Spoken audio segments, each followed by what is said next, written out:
And hello, Jets fans. We are moments away from the NFL draft that is rapidly approaching, and a lot of Jet news has come out over the past 24 hours from a lot of insiders. Is it a lot of smoke around the draft? Is it just for headlines?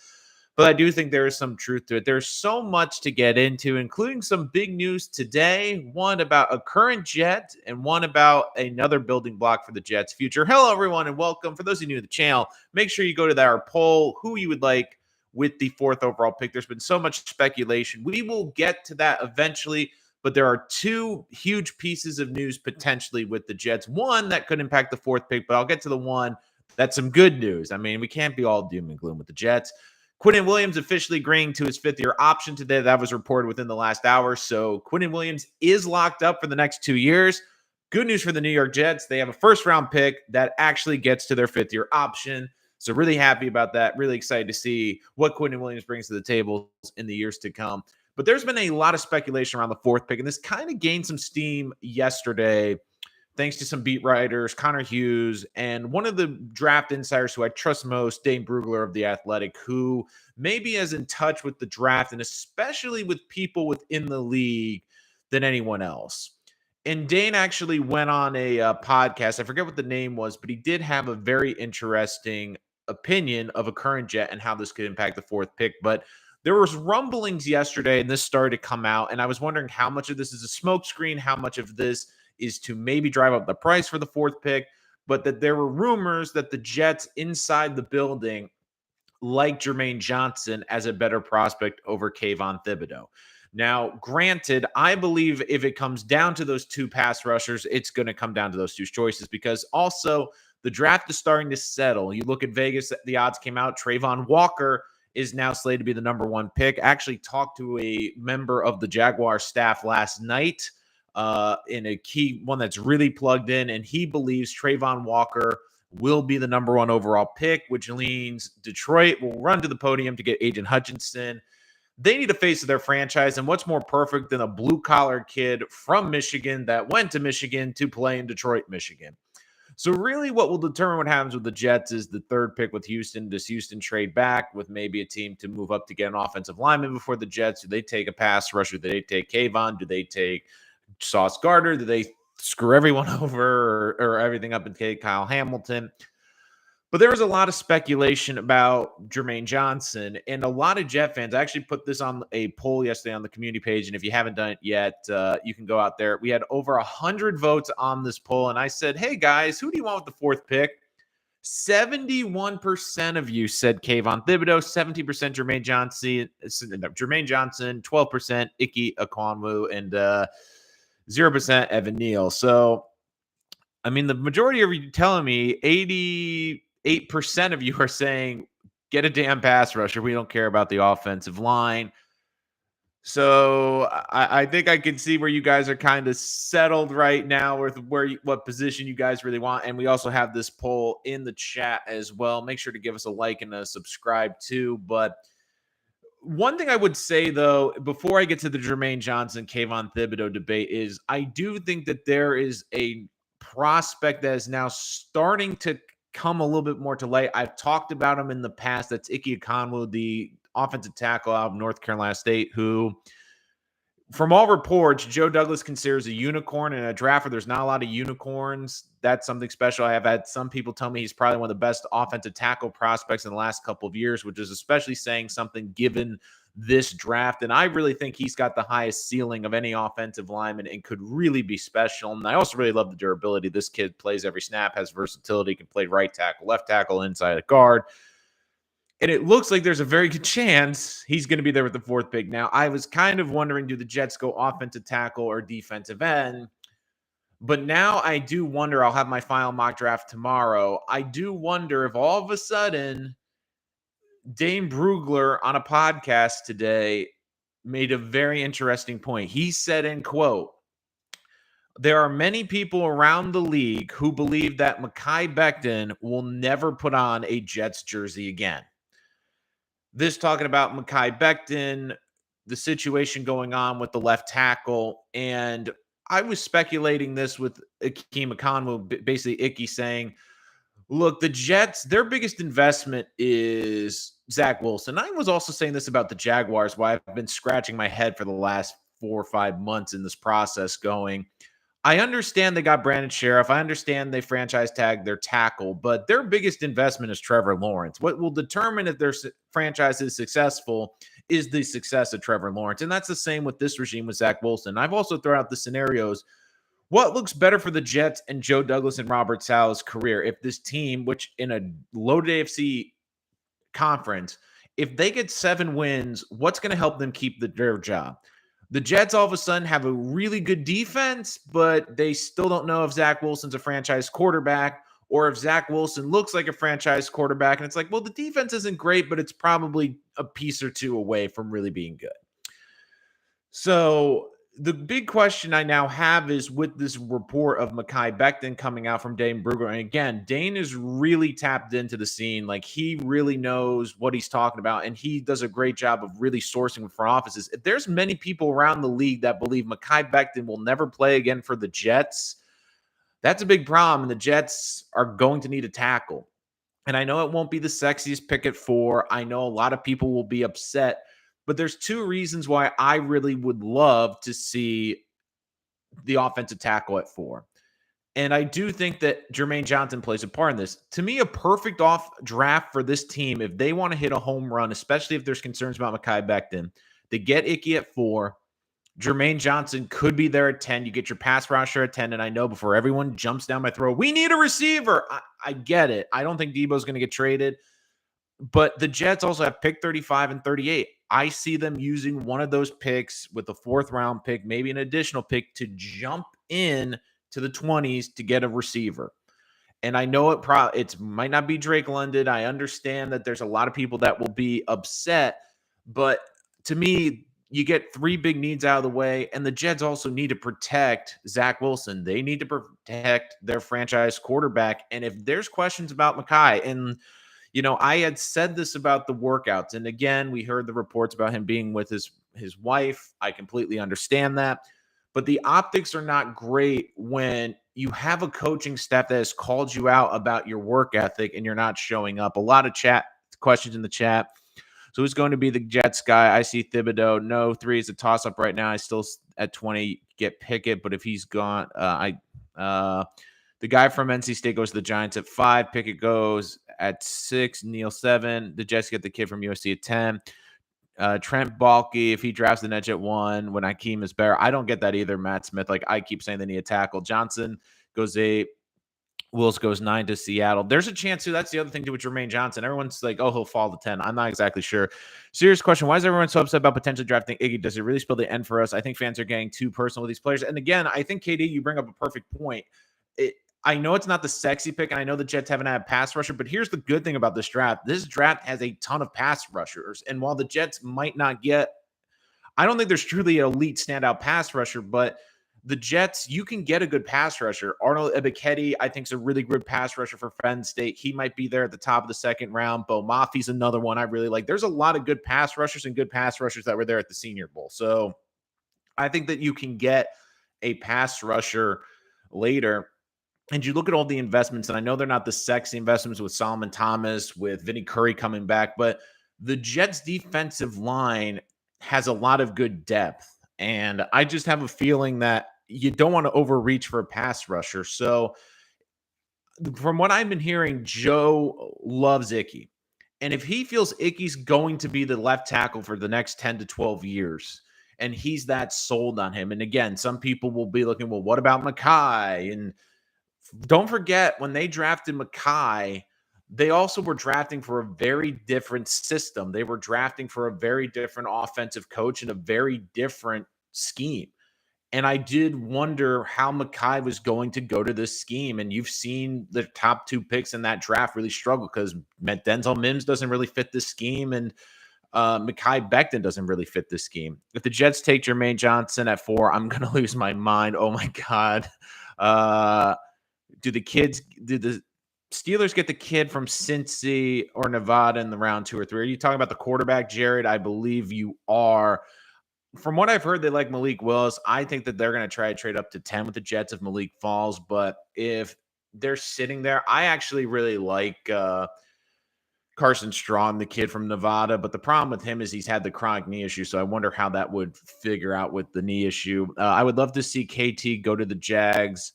If his personality is difficult, what some scouts say, I don't want to see him in that mix with the craziness that's ran by Khan and Balky.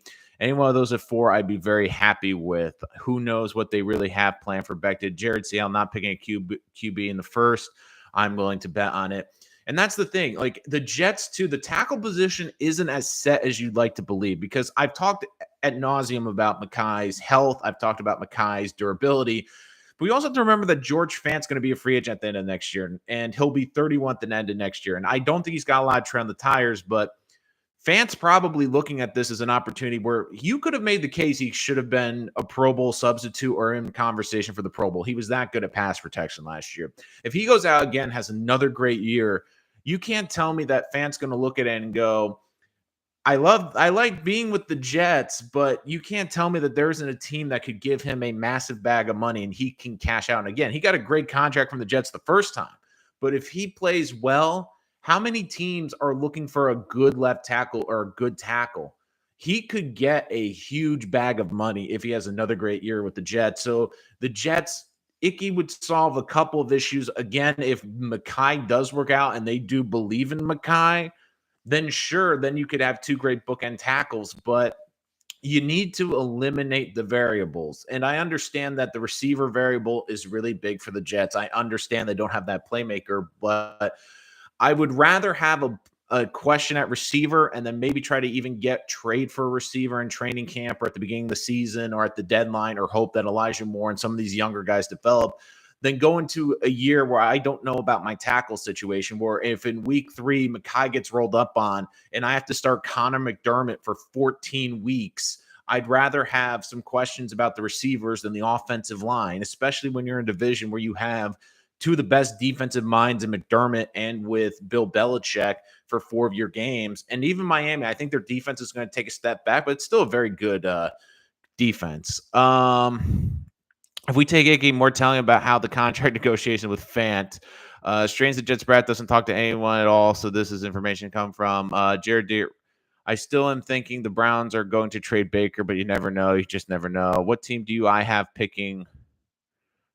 What team do I have, or do you mean I have picking? Let's see. Getting a lot of debate. I don't think a QB goes top 19. I think you're going to see the quarterback go top 10. There's always someone.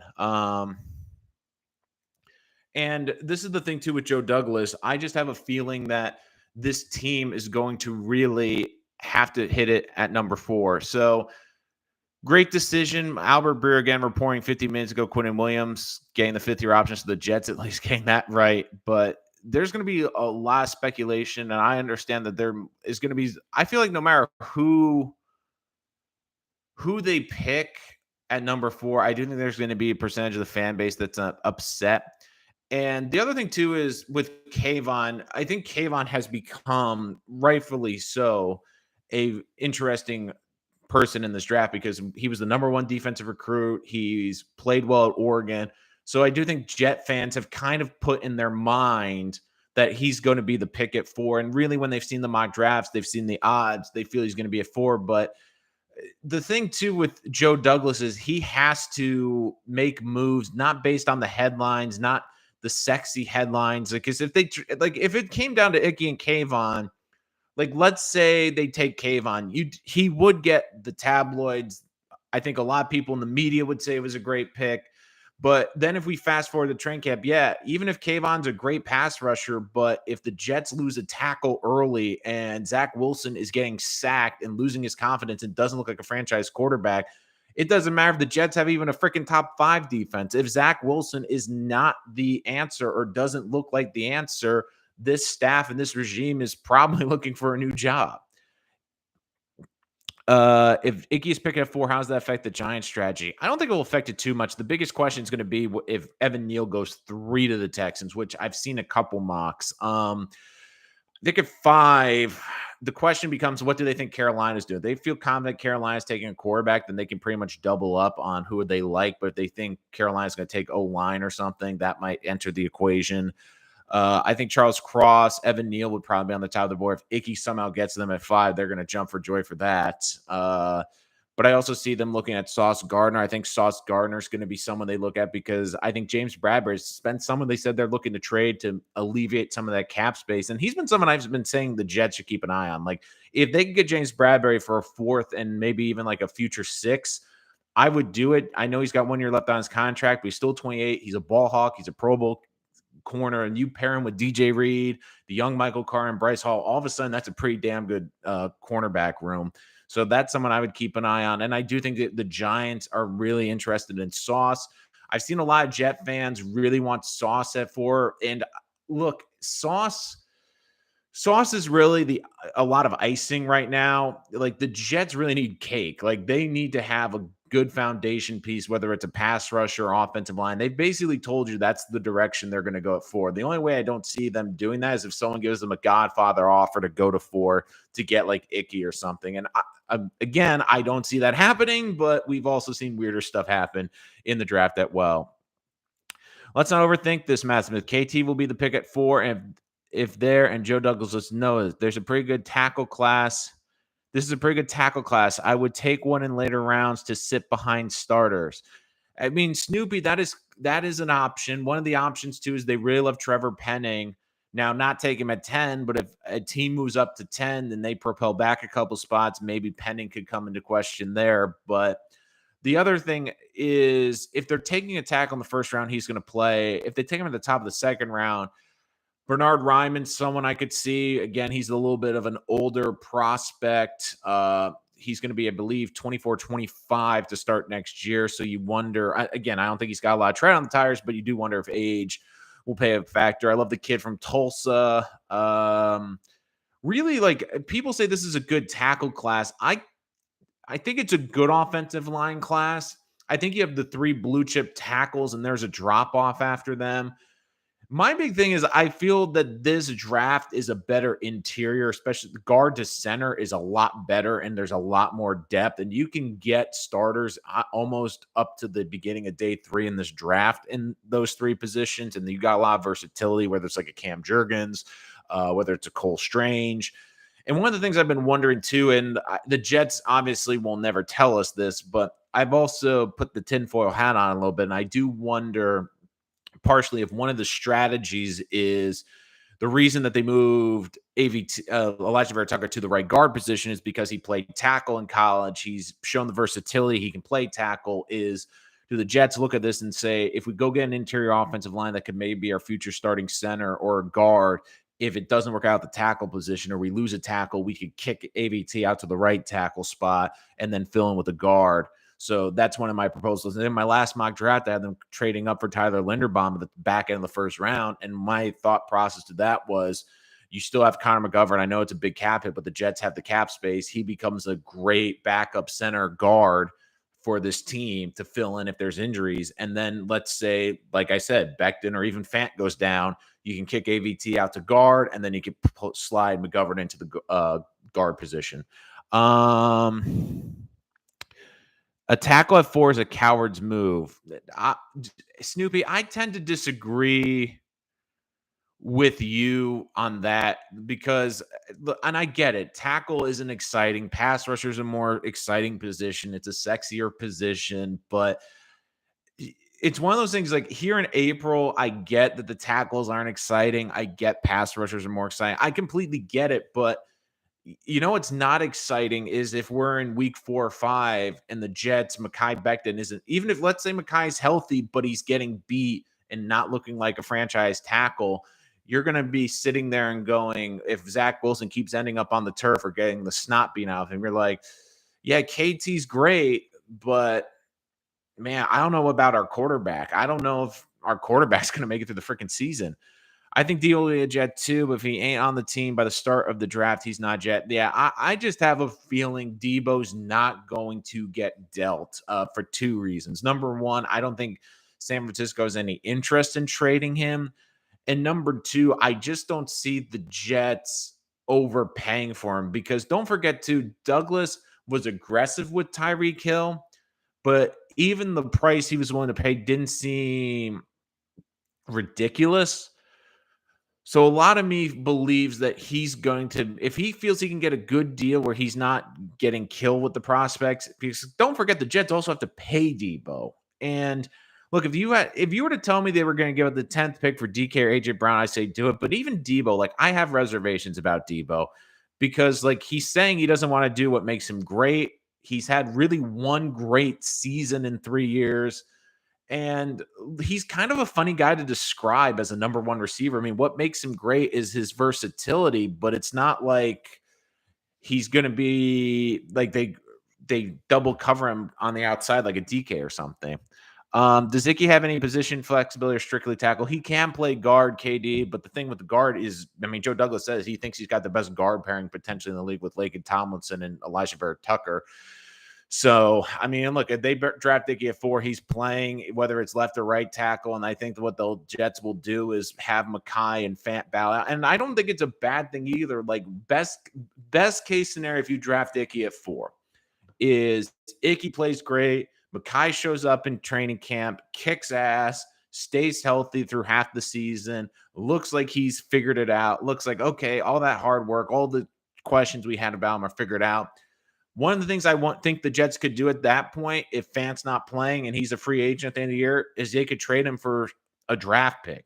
Because you can't tell me there won't be a team that's a contending team or some team in the middle of the season that has injuries. It's happened every year where they have a big injury on the offensive tackle spot. They're desperate for a tackle, and they're willing to pay maybe even a little bit extra because they feel that this is their window, this is their year.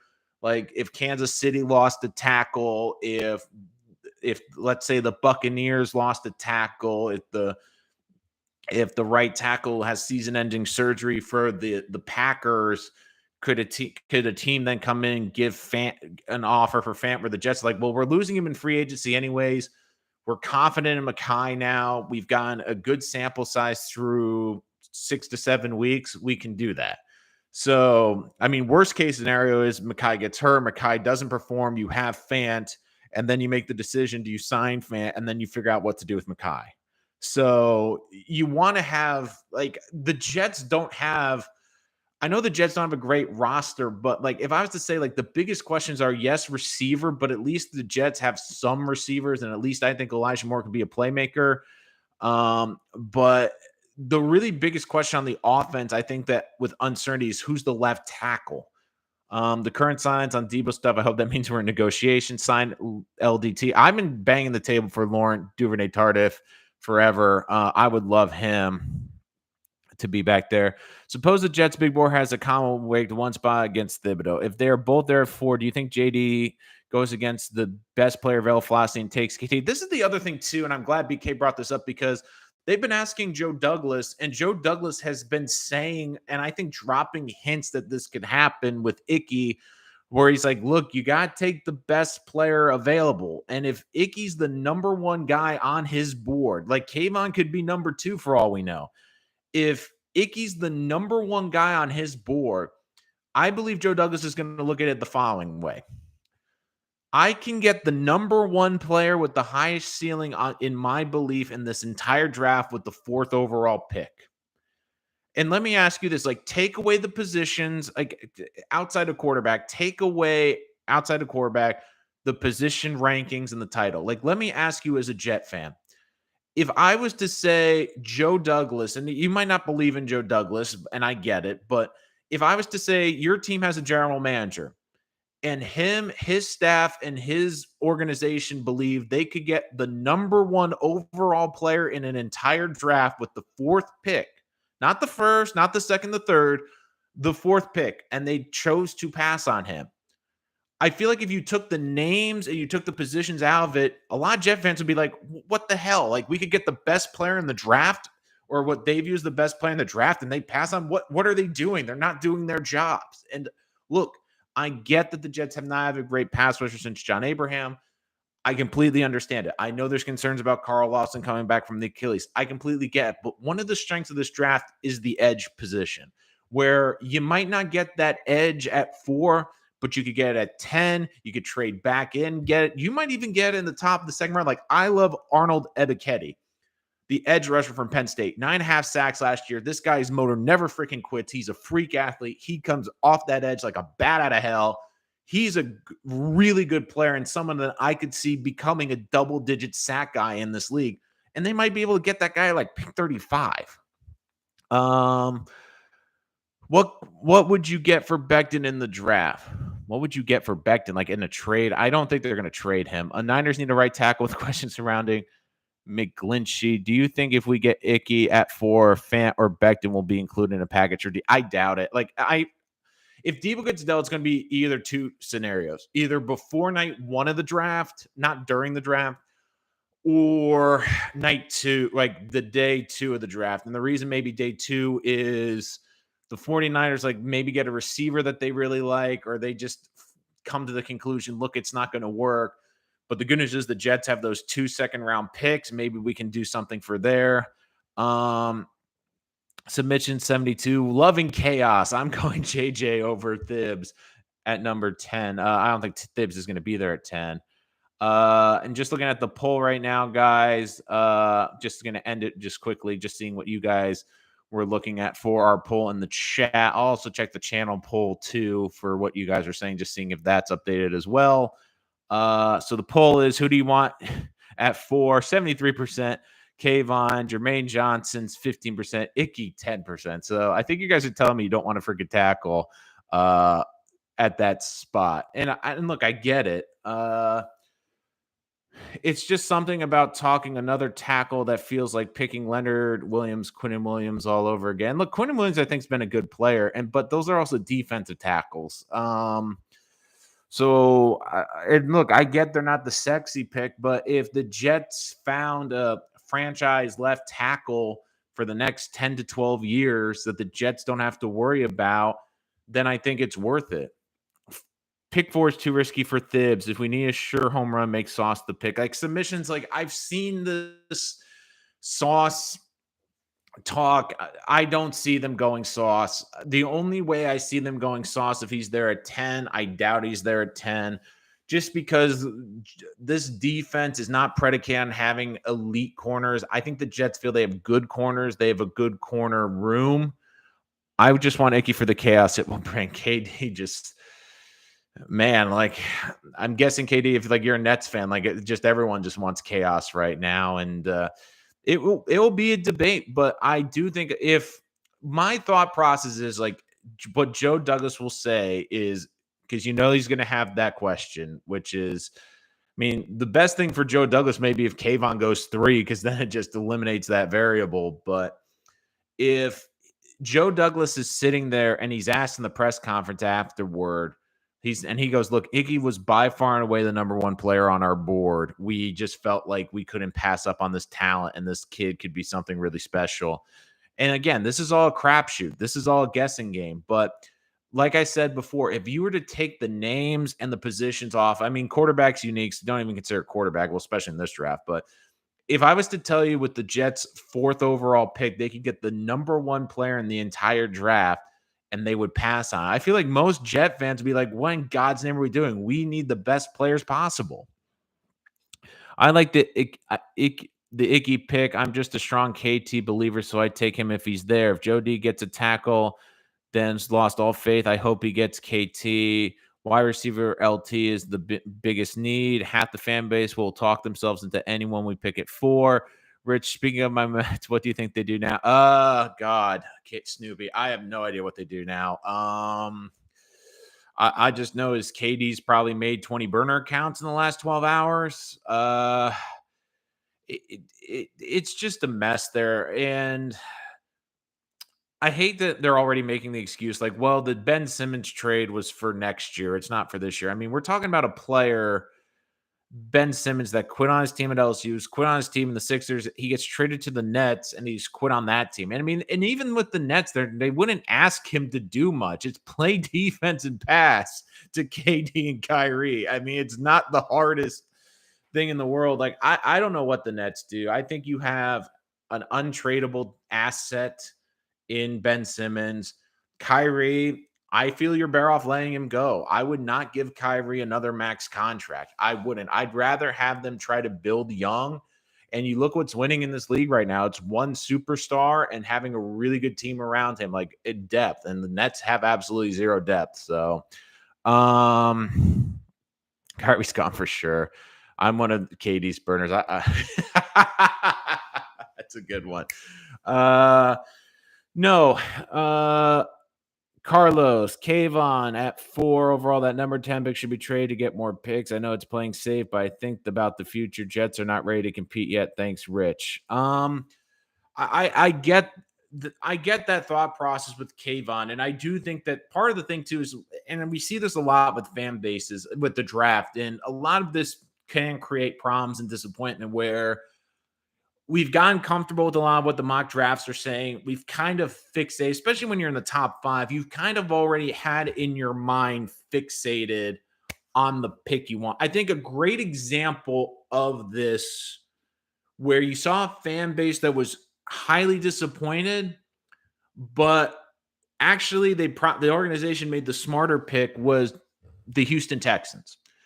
The Mario Williams draft, I just remember people losing their minds because they passed on Vince Young and they also passed on Reggie Bush at number 1. And again, this was at a time when running backs would go in the top 5. But I just remember people just absolutely eviscerating the Texans. What in God's name are you doing? You're passing on these great players.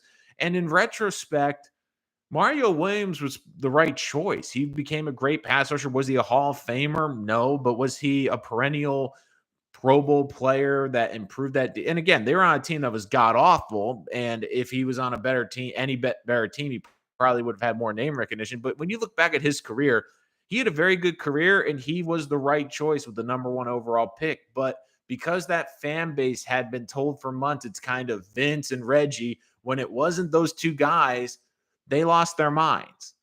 And here's the thing, like, you can win the headlines and you can win the public opinion in April, but we also have to see these guys play. If you feel that Icky is going to make the biggest impact on your football team, and more importantly, on your what you believe is your franchise quarterback, you would be doing a negligence to him. I mean, for the people that are saying, oh, the Jets would be crazy to draft a tackle, I also would ask you too, like, do you think Jacksonville should draft a tackle? I think the Jets have a better offensive line than Jacksonville, but I think the fact that they are what appears to be not even considering a tackle at number 1, I think that that's ludicrous.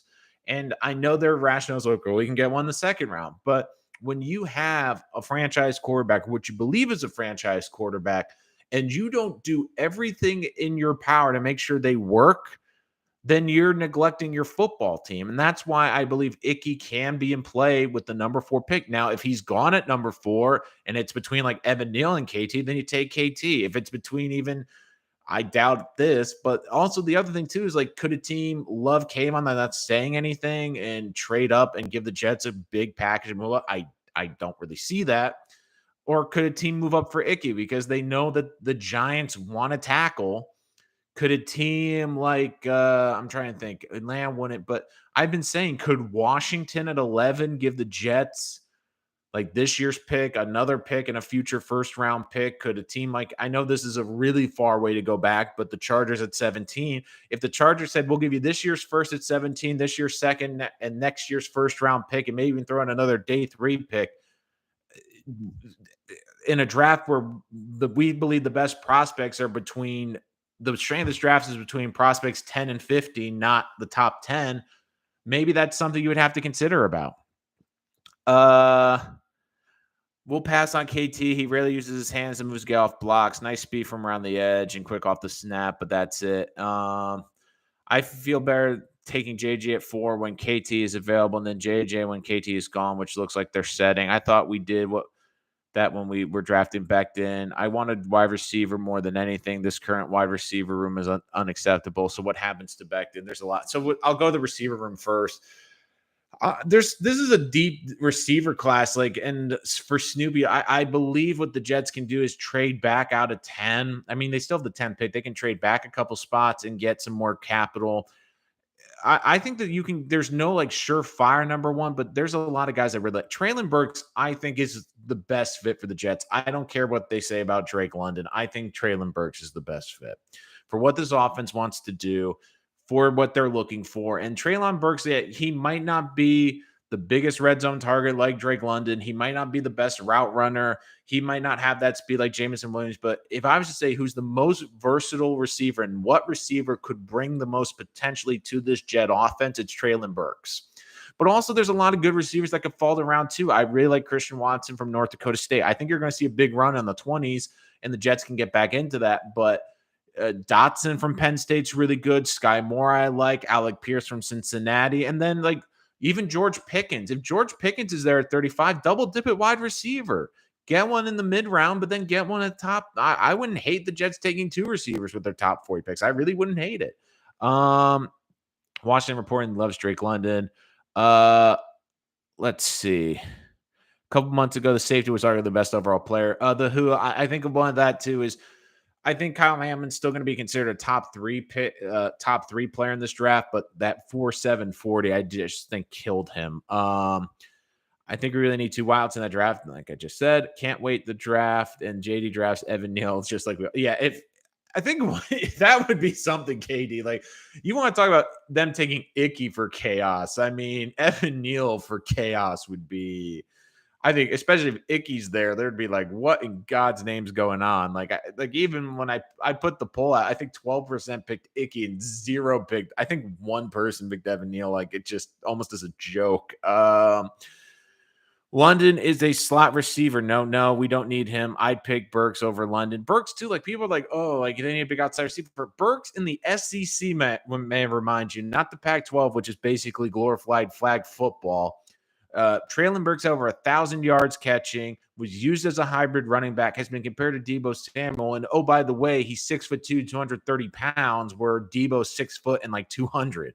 So he's a bigger athlete. He's a bigger version of him. And yeah, he ran a 4.55. I know that that's not sexy, but you look at his game speed, he separates from players. He's got game speed, and the Jets can use him as a running back. They can use him in the slot. They can use him on the outside. He can jump and get those 50-50 balls on the outside. Hell, they could line him up as almost a running back on some plays. I saw Romanthi Davis or Simmons in draft picks. I don't even know what the Nets are doing. I think the Jets taking JJ at 4 will cause the biggest chaos. Snoopy, that depends if, like, the scenario, if Icky, KT were both there and they took Jermaine Johnson, I agree with you. If one of those guys was gone, maybe not enough. If KT was gone, that's the other thing too. Like, let's say if Thibodeau somehow goes third to the Texans, it comes down to Icky or Jermaine Johnson. I think a lot of the fan base would be upset if they passed on Icky at that point. And I know he's not been the popular selection, but like, I'm just throwing this out there, you guys. Kayvon's off the board. You have a pick between, because I've said this, what happens if the 3 edge rushers go 1, 2, 3, which is certainly a very strong possibility. Like, would you rather have the number 1 prospect or the number 1 tackle or the 4th pass rusher in Jermaine Johnson? I personally, I would lean toward the tackle. But it also, again, it depends on what they feel about Mekhi Becton. And this goes back to what I was saying at the top with Dane Brugler, who's a source that I really trust and a source that I believe is really good at what he does. And more specifically, when it comes to knowing people within the front office, he does a really good job, has really good connections, and he's not blunt. Like, he's not going to tiptoe around the issue. Like, he will say what he feels, and like, he will give his honest opinion. And he came out today on a podcast and basically said, look, I have heard from not just one, but multiple front offices that they believe Mekhi Becton has played his last snap for the New York Jets. And if that is the case, and if the Jets feel that Mekhi Becton is not the answer at tackle, and they whiffed, and this is the other thing too with Joe Douglas, and I know, and Jet fans, you can eviscerate me in the chat or in the comments, but this is my thought process too. Like, I'd rather have a general manager who admits he makes a mistake and tries to fix that mistake as quick as possible than a GM that makes a mistake and then tries to make it work no matter what and try to sell to you, hey, this is going to work. Like that was one of my biggest criticisms of David Gettleman with the Giants is he thumbed it in everyone's face that they didn't even take calls for the number 2 pick and they drafted Saquon. And when he was called criticized on that, he doubled down, basically said, no, Saquon. And then you looked at like his other drafts and the other picks, and instead of saying, hey, I messed up and I shouldn't have taken a running back number 2, he's like, of course I made the right decision at number 2. Like I didn't need to trade back and get multiple picks. So if Joe Douglas believes he made a mistake on Mekhi Becton and he doesn't believe Mekhi Becton is going to be the long-term answer and be an upgrade on this offensive line and be a detriment, I'd rather see the Jets fix it a year early than a year late where we get to the end of next year. Maybe he's fired, but then the Jets are stuck with, well, Fant's a free agent, probably doesn't want to come back and probably wants to get the bag. And oh, by the way, Mekhi Becton can't stay healthy, isn't looking like a tackle answer. So now what do we do? Elijah Vera Tucker a tackle? Like we need 2 tackles all of a sudden. So that's one of the things I would look at too. Andrew McAllister. Well, we know Sal's defense is all about pass rush. KT is the best in this class. I also wonder too, is Jermaine Johnson the safest pick in this draft? Because I believe Jermaine Johnson is going to be one of those guys. He's an elite run defender. He's a guy that's going to get 8 to 10 sacks a year. Now, granted, I think Kayvon's got the higher ceiling, but are the Jets really hoping to play maybe a little bit on the safer side, maybe too? That was a bit shocking, him thinking Becton won't even suit up for us again. If we take an OT at 4, it means we have given up. And again, like you're absolutely right, Andrew. If they do take a tackle, if they do take Icky, it's basically telling you, hey, Mekhi's no longer the answer. And if that's the case, I almost would applaud Joe Douglas, because it takes guts to admit, look, I screwed up 2 years ago. It's not working. Now, what I think the Jets will do is they will tell you, well, we think Icky's the best player and we're going to have Becton compete. And look, if Becton doesn't show up and compete for that right tackle spot and doesn't do his job or doesn't look the part, he's not going to be a part of this team. If he does, best case scenario, then the Jets all of a sudden have 2 great bookend tackles. Excellent. But if it doesn't, the Jets have a great backup plan with George Fant, and then they decide on what they do with Mekhi Becton's future. Because I do think that even if they draft a kid, they're not just going to trade Mekhi or cut him. They're going to see if they can get something out of him. Maybe probably move him to right tackle, see what he can do at the right tackle spot. If it works, amazing. And then if the Jets have 2 bookend tackles that look like world beaters and dominant tackles, we're going to applaud Joe Douglas for building an elite offensive line. If it doesn't work out, then we're going to say, well, at least Joe had the foresight to get a better tackle, and they move on from Mekhi. Like, that's the thing too. Like, I feel like some of these general managers have this ego where they screw up on a pick, and I get it. A lot of it's pride. Like, they want to defend the pick and not admit that they made a mistake. If they take Icky at number 4 over Kayvon, I do think it is an admission by Joe Douglas, like saying, look, I screwed up that pick. And in some ways, I'd rather have a GM that has that foresight to say, look, I made a mistake, I got to make up for it, than someone that said, oh, I made a mistake, but I'm going to prove that it was the right pick, no matter what the cost, because that could be a detriment to the team.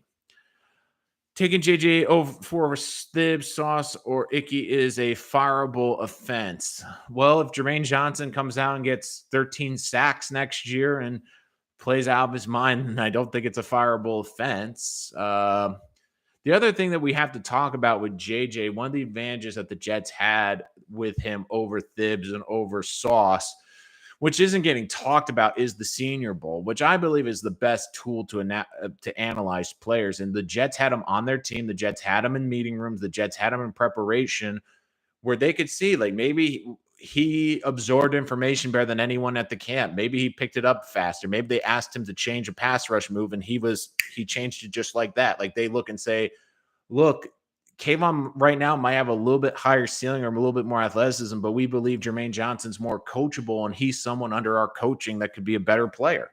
I'm going JJ over KT, safer pick. Let's be real, there would be no talk of taking Icky at 4 back to not all these problems. Like, again, Snoopy, that's a great point. You're not getting a second round pick for Becton. You're not.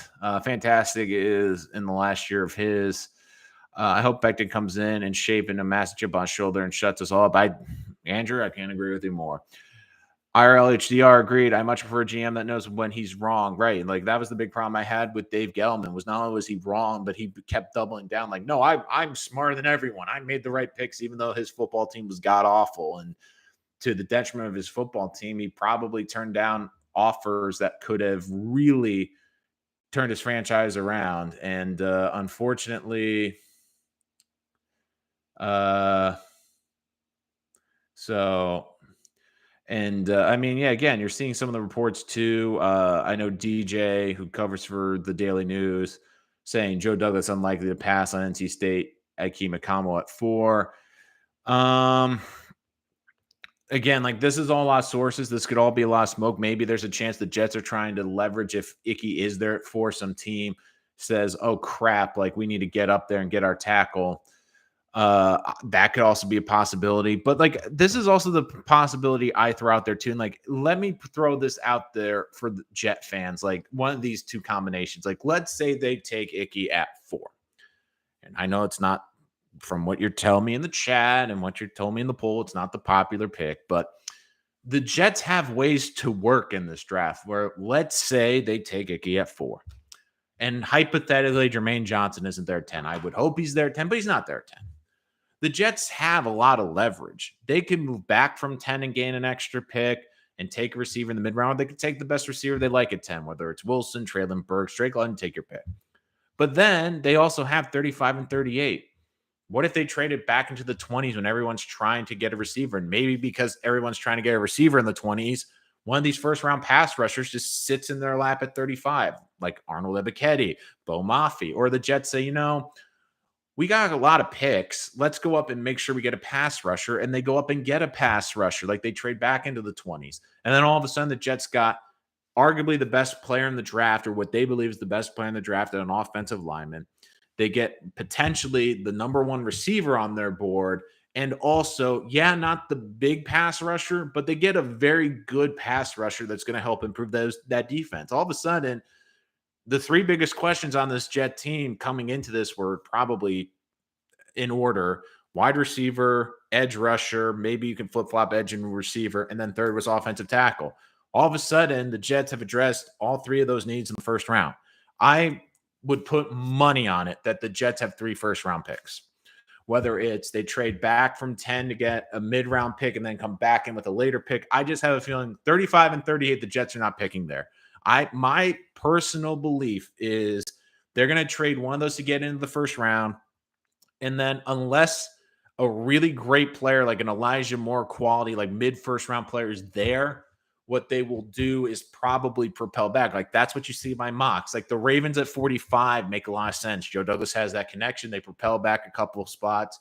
Ravens have a couple 4th-round picks, including pick 100, the compensation pick in the 3rd round. So they can propel back there, get a little bit more draft capital to help build out this roster. So I just have a feeling that the Jets are going to move around the board. They're not just going to be snagged at 4, 10, 35, and 38. If you win 4 games, he's gone. Let's be honest. They need to win at minimum 6 games. And I would say if they win 6 games and they're still technically in the hunt, like the first week of December, but really Zach Wilson looks great and they're in every game, maybe. But I think 6 or 7 wins is the bare minimum. For Becton, I don't think you're really getting anything right now. And in some ways, the Jets have to prove he's healthy in training camp. No one's going to take him right now. He missed the whole season last year. Well, they get 4 in this draft. So this draft week. So usually this is when the truth starts getting leaked. You're talking about prom for next year. Becton got rolled on. Now he's a bum. Like, I think that's too harsh. And again, it was a freak injury. When I look at Makai's injury, last year plays a part of it, but I look more at the rookie year where, okay, this is his first year in the NFL. He played less snaps than Sam Darnold that year. And he came into camp, they said, out of shape. And Rich Cimini wrote a great article about this on ESPN.com where he came in out of shape, was over and not once, but twice has been listed over 400 pounds. Like the Jets want him at playing weight around 365, 370. And they said last year, I mean, think about it. They had a whole new scheme, a whole new coaching staff, and a whole new regime that, again, didn't draft you. You would think you want to make the best impression possible. He shows up out of shape, gets called out by his OC in training camp. And in some ways, maybe the injury was the best thing that happened to Becton. Because what if Becton played 8 games and was getting absolutely demolished at the tackle position? I mean, we forget everyone loves Becton as a great run blocker, and he is, but he gave up 7 sacks as a rookie, and that was in 12, 13 games. That's not good. And then they were saying in training camp, like Carl Lawson and all the edge rushers were beating him consistently coming off the edge.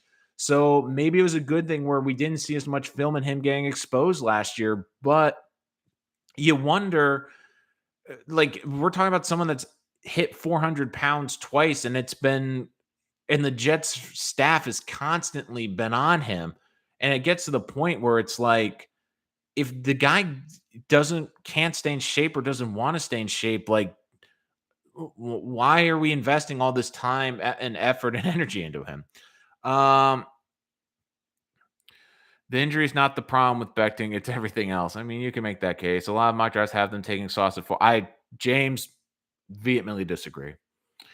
I think the problem, and I get it, a lot of these guys, they don't study the GMs like I do. They're not like as emotionally invested as I am, being someone that supports the Jets.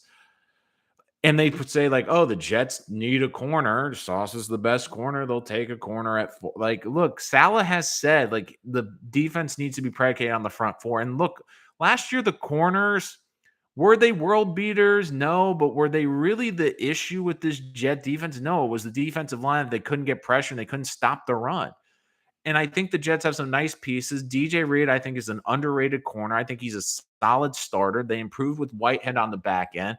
Like, this defense, it's not like Rex where they're going to blitz 7 guys and you need to have lockdown one-on-one corners. That's not what this defense is designed to do. Even the 49ers, like, people say, well, they had Richard Sherman. Yeah, they had Richard Sherman, but they had Richard Sherman when he was out of his prime. I mean, it wasn't the same Richard Sherman that we got in Seattle. But what made Richard Sherman great in that scheme was he was a cerebral corner. Like, he understood the scheme, he understood the system, and he understood where he needed to be. And he almost was there before the ball was there because he had to be. So I just disagree. Like, and I see the Sauce workouts and the Derek Sting, like, oh, the Jets are taking him at 4. I'm like, maybe the Jets would take him at 10 because they have them as top 5 players. Like, well, look, we're going to get a great player. But look, I think in terms of corner, I think this also is a decent draft and getting ones later. Like, I like Kobe Bryant, the other corner out of Cincy, like in the 3rd or 4th round. Like, you don't have to get, like, pass rusher, offensive line, receiver, to me are bigger needs right now on the Jets than their corner position. The corner, it would be nice to improve, but there's other positions the Jets have to get to force. And I just disagree. Like, I get it. People are going to say, well, Sauce is the safe pick. Sauce is the sexy pick. Like, I get it, but that's not Joe Douglas. I mean, when asked about this, Joe Douglas literally and Robert Saleh both joked that they want defense and offensive line at 4, and they would fight each other bare knuckle in the war room. Like, it was a joke, but who knows? Maybe they are serious about who they're taking. They believe you build through the trenches, whether it's defense or offensive line. That is the priority. What has Joe Douglas done his first 2 drafts? Trenches, offensive line, and offensive line. And look, Becton, one of those picks, hasn't been great. I get it. But you can't say Elijah Vera Tucker doesn't look like a great pick right now. I mean, so when Becton got that signing bonus, the first thing he did was, oh, God, Snoopy. Yeah, it's kind of like Zion in New Orleans. The problem is, like, I think he discovered beignets in New Orleans, or he did that Simpson video where he tried all the different restaurants all at one time. So, I mean, that's it. And look, it's tough. Like, I've always been someone that's also struggled with weight too. Like, it's not easy, and I can sympathize with Mekhi Becton, but you also hear too is yeah, you know. So Rich to me 3 hours ago, Icky Sauce, Jermaine Johnson getting the loudest buzz at 4. All the speculation about JJ is true. He's in the mix. Jets seem open to any position. I don't agree with the corners from Rich, but Jermaine Johnson, like I would not be shocked if he goes there. Like I know people would probably be upset. I'm trying to see. I think Matt Miller did his mock draft too. Although the problem is, I'm not sure if I can see it. Here we go. He has Evan Neal going at number 4. So they pass on Icky. I think if it's between, it's going to be Icky. I don't see that. Then he has the Jets trading up to 6 to Carolina to get Amon Gardner. Yeah, I just think with 10, the Jets are going to move down. I mean, he does have Jermaine Johnson slipping to 12, so he could be there for the Jets, which I could see them doing. I'm just looking here.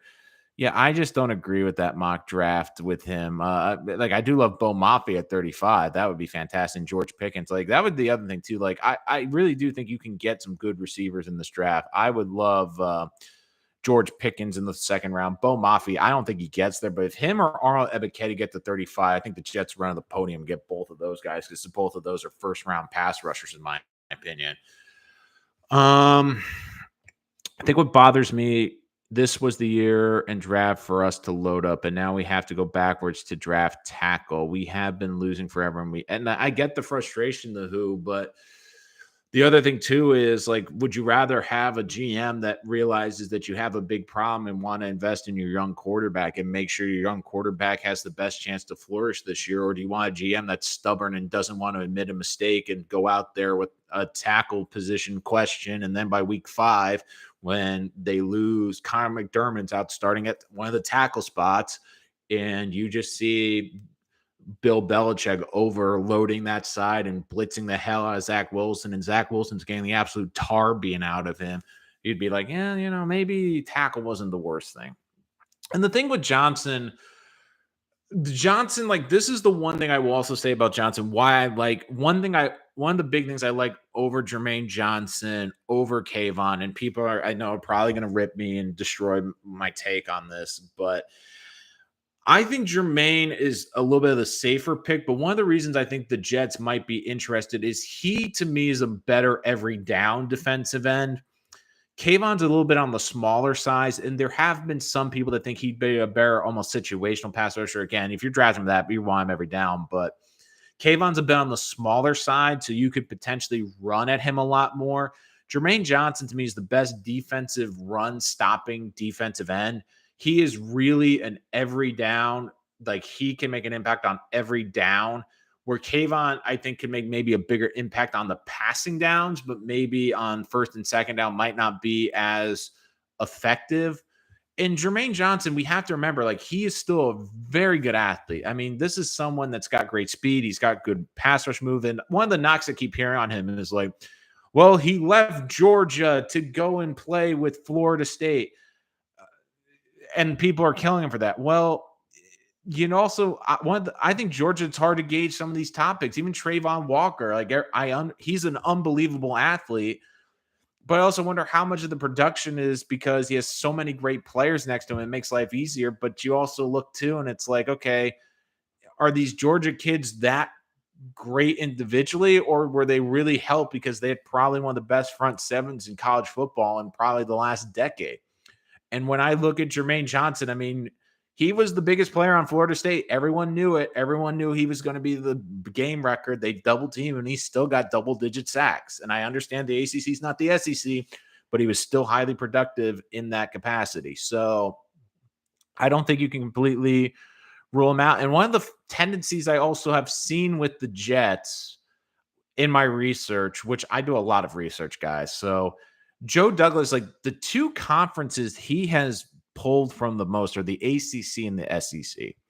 So it tells me he likes a lot of the athletes in those conferences, but the Jets highly look at that. I think they've only drafted one Pac-12 player in the last 2 years.